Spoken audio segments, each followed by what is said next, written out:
troubled night for the Gardaí began when two of the men they were seeking slipped through the military and police cordon around Limerick City by walking down these tracks to the railway station and getting a taxi to Tipperary.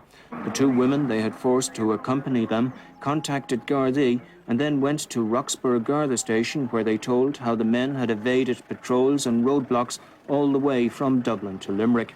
As they were being questioned by detectives, the taxi was stopped by unarmed uniformed officers at this checkpoint near Limerick Junction.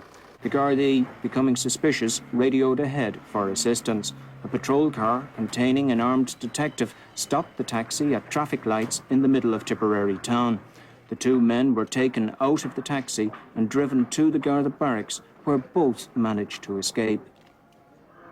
Throughout the night, Gardaí, supported by troops, made frantic efforts to locate the two men. They made an arrest after a high-speed car chase, in the process liberating nurse Catherine Ryan, who had been taken hostage.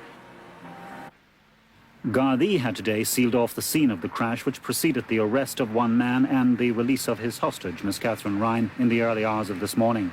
Unofficially, it was said that while he was being chased by Gardaí, the man had turned off the lights of Nurse Ryan's car to try to give the Gardaí the slip.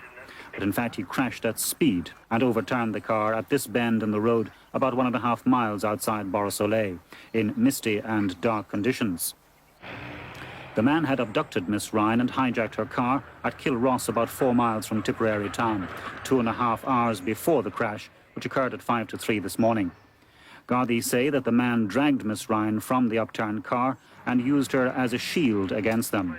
He had his arm around her neck and told Gardaí he would shoot her. But one Garda jumped him from behind. It turned out that the man in fact was unarmed.